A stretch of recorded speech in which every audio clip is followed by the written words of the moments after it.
And Commissioner Kreidler, I believe that you would like to leave us with some parting thoughts today.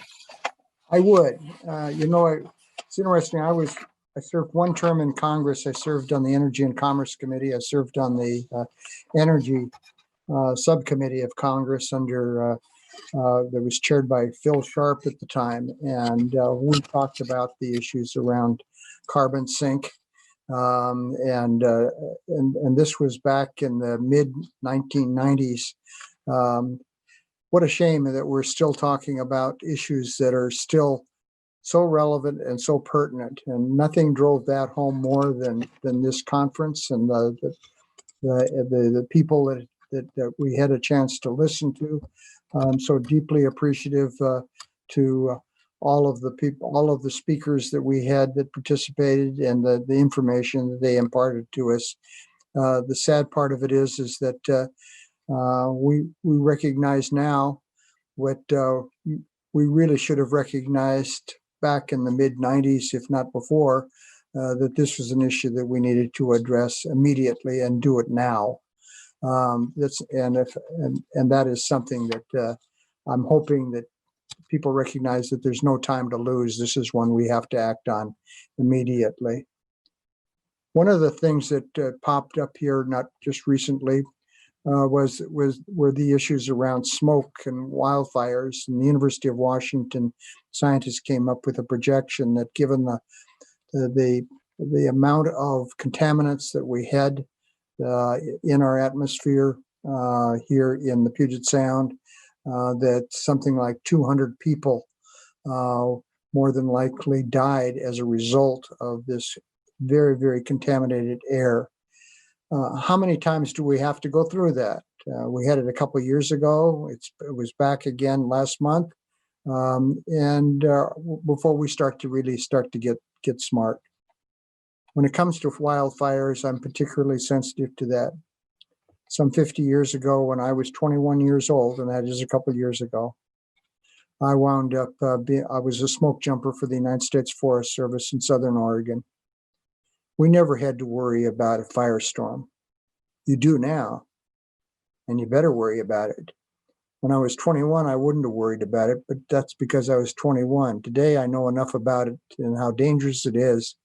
It's something we really have to worry about, and we need to make sure we're acting now to address these issues and not waiting until later. We wound up with an unbelievable amount of losses this year in fires, and it's not over yet. I mean, the fires are still a major problem in California for us right now. We've been adding something like at least 100 fires since 2015, a year nationally. Wildfires, additional wildfires being added, and just in this year, the United States has suffered some 5,000 more wildfires than we experienced in just last year, 2019. It should be driven home to us that these are big problems and they need to be solved.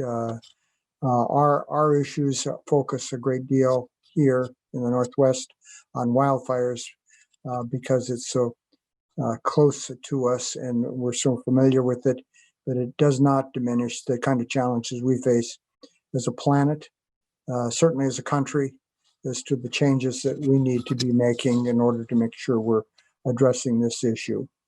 What we're seeing are increasingly destructive natural disasters that are ones that need to be addressed before it's too late.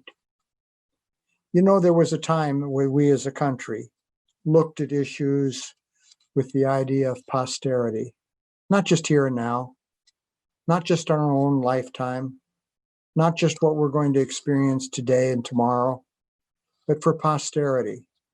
And I think that's what we're missing right now when we take on an issue like climate. This climate is an issue that is for we're thinking of posterity. This is for the future. This is for the saving the planet. This is for future generations. This is for our children, our grandchildren, great-grandchildren, and on and on. And I want to be able to look myself in the mirror and say, I was willing to do something about it.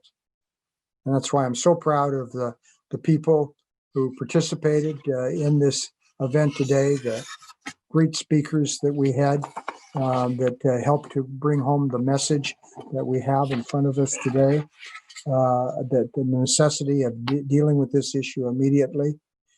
We can all play an incredibly important role here of helping to address this issue.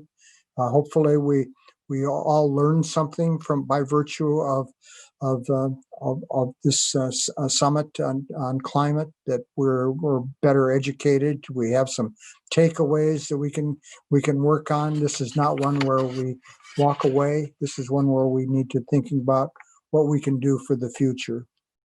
So to all of you that participated and listened, to all of those that actually were presenters, and to the staff, my staff that helped to put this together, thank you very much. We look forward to seeing a change take place in this planet of ours, this state of ours, and in the insurance world. Thank you so much.